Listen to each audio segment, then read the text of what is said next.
स्त्रियों के इस गुण के आगे झुक जाते हैं पुरुष। ओशो ओशो कहते हैं कि स्त्री पुरुष को उकसाती है लेकिन आक्रमण नहीं करती। वह तुम्हें बुलाती है लेकिन चिल्लाती नहीं। उसका बुलाना भी बड़ा मौन है। वह तुम्हें सब तरफ से घेर लेती लेकिन तुम्हें पता भी नहीं चलता। ओशो, जिनका वास्तविक नाम आचार्य रजनीश था, लाइफस्टाइल की गुरु थे। ओशो ने जीवन दर्शन के बारे में भी लोगों को काफी ज्ञान दिया। उन्होंने कहानियों के माध्यम से जीवन से जुड़ी अमूल्य शिक्षाएं दी जो कि आज के समय में भी काफी प्रासंगिक हैं। ओशो ने स्त्री और पुरुषों को सोच को भी कई बार परत दर परत उजागर किया। आज हम वेब दुनिया के साभार से आपके लिए ओशो का एक प्रवचन लाए हैं जिसमें ओशो ने महिलाओं को पुरुष की अपेक्षा अधिक शक्तिशाली बताया है। स्त्रियों की सहनशक्ति पुरुषों से कई गुनी ज्यादा है। पुरुष की सहनशक्ति न के बराबर है, लेकिन पुरुष एक ही शक्ति का हिसाब लगाता रहता है, वह है मसल्स की। क्योंकि वह बड़ा पत्थर उठा लेता है इसलिए वह सोचता रहा है कि मैं शक्तिशाली हूँ। लेकिन बड़ा पत्थर अकेला आयाम अगर शक्ति का होता तो ठीक है, सहनशीलता भी बड़ी शक्ति है, जीवन के दुखों को झेल जाना। स्त्रियां देर तक जवान रहती हैं अगर उन्हें 10-15 बच्चे पैदा न करना पड़े, तो पुरुष जल्दी बूढ़े हो जाते हैं। स्त्रियां देर तक युवा और ताजी रहती हैं। लड़कियां पहले बोलना शुरू करती हैं। बुद्धिमत्ता लड़कियों में पहले प्रकट होती है। लड़कियां ज्यादा तेज होती हैं। विश्वविद्यालयों में भी प्रतिस्पर्धा में लड़कियां आगे होती हैं। जो भी स्त्री आक्रामक होती है वह आकर्षक नहीं होती है। अगर कोई स्त्री तुम्हारे पीछे पड़ जाए और प्रेम का निवेदन करने लगे तो तुम घबरा जाओगे, तुम भागोगे, क्योंकि वह स्त्री पुरुष जैसा व्यवहार कर रही है, स्त्रैण नहीं है।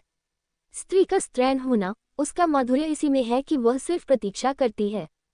वह तुम्हें उकसाती है लेकिन आक्रमण नहीं करती। वह तुम्हें बुलाती है लेकिन चिल्लाती नहीं।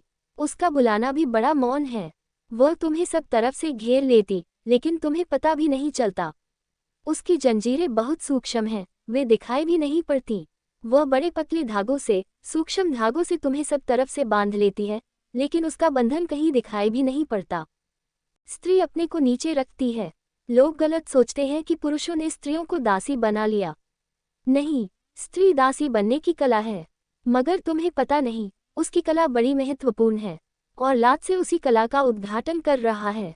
कोई पुरुष किसी स्त्री को दासी नहीं बनाता। दुनिया के किसी भी कोने में जब भी कोई स्त्री किसी पुरुष के प्रेम में पड़ती है, तत्क्षण अपने को दासी बना लेती है, क्योंकि दासी होना ही गहरी मालकियत है। वह जीवन का राज समझती है। स्त्री अपने को नीचे रखती है, चरणों में रखती है, और तुमने देखा है कि जब भी कोई स्त्री अपने को तुम्हारे चरणों में रख देती है, तब अचानक तुम्हारे सिर पर ताज की तरह बैठ जाती है। रखती चरणों में है, पहुंच जाती है बहुत गहरे, बहुत ऊपर। तुम 24 घंटे उसी का चिंतन करने लगते हो। छोड़ देती है अपने को तुम्हारे चरणों में, तुम्हारी छाया बन जाती है, और तुम्हें पता भी नहीं चलता कि छाया तुम्हें चलाने लगती है। छाया के इशारे से तुम चलने लगते हो। स्त्री कभी यह भी नहीं कहती सीधा कि यह करो, लेकिन वह जो चाहती है करवा लेती है। वह कभी नहीं कहती कि यह ऐसा ही हो, लेकिन वह जैसा चाहती है वैसा करवा लेती है। साभार वेब दुनिया शुभ तारिका लात से ये कह रहा है कि उसकी शक्ति बड़ी है। और उसकी शक्ति क्या है? क्योंकि वह दासी है। शक्ति उसकी यह है कि वह छाया हो गई है। बड़े से बड़े शक्तिशाली पुरुष स्त्री के प्रेम में पड़ जाते हैं और एकदम अशक्त हो जाते हैं। आज इतना ही। टॉक सुनने के लिए धन्यवाद। ओशो टॉक को सुनने के लिए बने रहे हमारे चैनल के साथ।